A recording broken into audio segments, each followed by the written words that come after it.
All right, guys, so today we are continuing our unit on genetic engineering with Learning Target 8. Okay, can we remind me what genetic engineering is? Can anyone remind me what that is? Go ahead, Luke. Genetic engineering is when you change the genetic makeup of an organism. Perfect. So we are continuing on with this idea of changing organisms' genes, their DNA. So we've talked about how we can do that with foods, we've talked about how we can do that with animals, and today we're actually going to read an article about something called designer babies. Can anyone take a guess of what that might be? Go ahead, Maggie. Deciding what you want your kids to be and look like. Yeah, so you could be changing the DNA of your children even before they're born. So this is a huge issue. It's a big topic right now, whether it should be allowed or whether it shouldn't be allowed. So that's what we are going to be looking for in this article. So I've given you guys each the article, and you have two highlighter colors, okay? And both of those colors are going to come into play today because we are looking at evidence for either supporting the design of babies or saying, no, that's not okay, we should stop this process. So what I want you guys to do in the upper right-hand corner on your articles with your green and your yellow, okay, you can mark that the green is going to be like an arrow up, like this is good, we should allow this. Yellow, kind of thumbs down, caution, we should not be looking into this option to design what these babies would look like or what their genetic makeup would be. So I'm going to start us off by reading paragraphs 1 through 4. And what I want you guys to be thinking about as we go is there evidence in here to support the creation of these designer babies, or is there evidence against the design? Now again, remember, in any good science argument, we want to recognize both points of view, okay? Yes, there are people who think this is a great idea, and there are people who think that this should never be allowed. And after we go through this article, you guys are going to have the opportunity to actually make that decision for yourselves on if you think this should or should not continue. Okay, so follow along with me as we go through. I'm going to read 1 through 4 right now. So a panel of researchers at the National Academy of Sciences and National Academy of Medicine are advocating for germline modification of human babies in certain narrow circumstances to prevent the birth of children with serious diseases.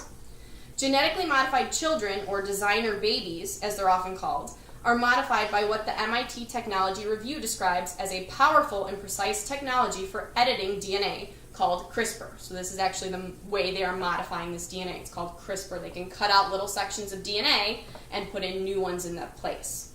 While the gene editing technology is already in use in clinical research, critics have long argued that it should not be used for modifying the germline, or inherited DNA, of human beings because it could lead to designer babies with pre-selected eye color, physical strength, or even intelligence. Dr. Marcy Darnofsky, a liberal policy advocate at the Center for Genetics and Society, argued in 2000, when germline modification was just beginning to make waves, that such technology would significantly exacerbate socioeconomic inequality because designer babies would likely only be available to the financially well-off, further widening the gap between the upper and lower classes. Now, in this fourth paragraph, there is definitely a big point that is being made here. Was this point for or against designer babies? Against. Definitely against, right? And the point that Darnofsky was making, I'd like you to highlight that quote there. So again, when you're looking at quotes, okay, you can see that. You sometimes will see data as forms of evidence to support or reject a certain claim, okay? So again, we're going to highlight where it starts saying significantly exacerbate the socioeconomic inequality. So what is she saying right there? What is she making a point of? Why would this be such a bad thing to allow these babies to be created? Good, Luke. Because it would make the difference in wealth between the highest classes of people and the lowest class of people even bigger. Definitely. So it would be really making that span even larger, that the rich people would have these designer babies and they would have perfect babies, no sicknesses, no problems, and then the poorer people would not even have the chance to modify their babies to do so.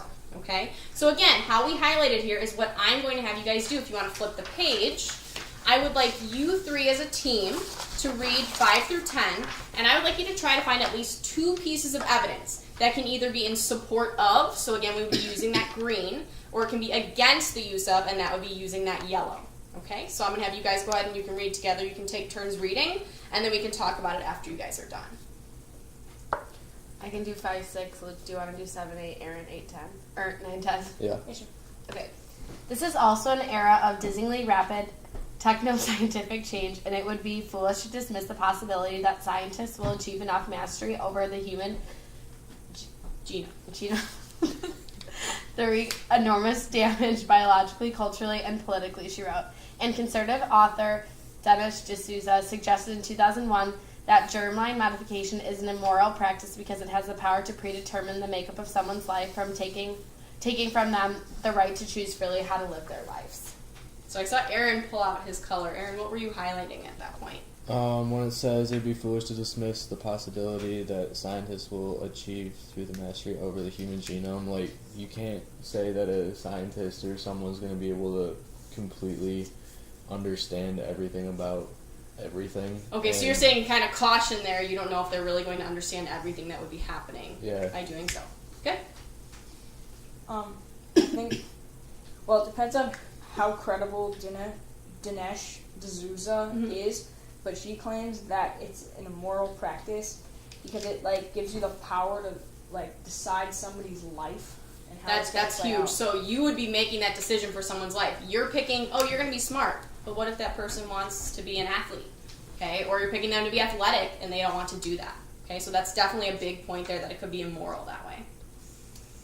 All right, who had paragraph 7 then? That's Luke. That's me. If parents are able to remake a child's genetic makeup, they are in a sense writing the genetic instructions that shape his or her entire life.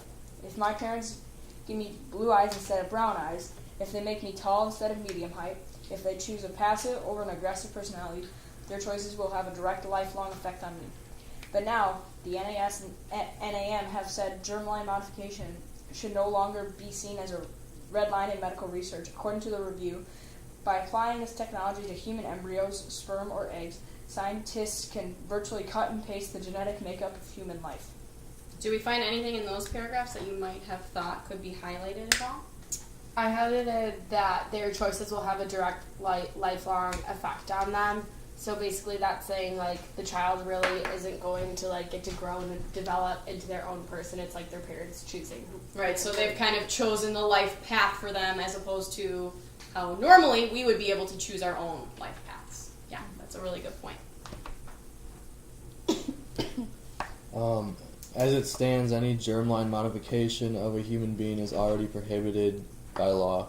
In 2015, Congress added a rider to a spending bill denying the Food and Drug Administration any federal funds for research in which a human embryo is intentionally created or modified to include heritable genetic modification. That provision was renewed in fiscal year 2016. At this point, it is unclear if the rider will be renewed again, though the provision is favored by Republicans, who right now enjoy a majority in both chambers of Congress. Did you guys see anything in those two that kind of stuck out to you? Well, What were they saying about that bill already? What are they saying? Well, Congress is already denying funds to the Food and Drug Administration to even start looking into what could happen, like, if they actually started doing this. Right, that's a really good point here. So if Congress, who makes a lot of decisions for our country, if they're thinking that this could be a problem, do you think that we should probably consider their caution towards it? Yeah. Most likely. Okay? So here's what I'm going to have you guys do then. So to finish this off, I do want you guys to try to read this independently. Now notice, what color we've been using all along? Yellow. Yellow. So yellow was which color? What did it mean? Caution. It would mean caution, against, we don't like this. But you are going to see some points then for the green, because if you go back to the title of this, okay, it says that scientists say designer babies could help sidestep dangerous diseases, okay? So you guys are going to see some points of view then that say, okay, we should do this in the circumstances for helping certain people who need the help, again. But we're seeing this issue arise here that how can we stop someone from modifying everything about their child? Okay, so what I want you guys to do then is you are going to read through the rest of this article on your own. So this is independent. I want you to try to find evidence, okay? 2 to 3 pieces of evidence is plenty, but I would like you to recognize that there are points that are for the use of designer babies, okay? So I do want you to make sure you are using that green there as you're reading through. Now, after you guys finish up reading, I am going to give you the opportunity to actually take on the role of a member of Congress. Okay, and as you're doing that, think about, If I were a member of Congress, would I vote to allow for designer babies? Would I vote for the removal of even allowing that as a possibility? Or am I still on the fence about it? Okay, am I seeing that there are points for, am I seeing that there are points against, and I'm still unsure? Or would you be someone saying, I would allow it, but with these certain stipulations, only allowed under these circumstances? Okay, so I want you guys to consider that as you are reading through these last few paragraphs, okay, and I'll give you guys some time to do that, and then I will pass out the next activity for you to actually write down your response, again, as a Congress member, if you would either choose to support designer babies or go against, or again, that middle point where, yes, I think we should allow it, but there needs to be strict provisions about when and how we can use these designer babies. Okay, so I will let you guys continue working.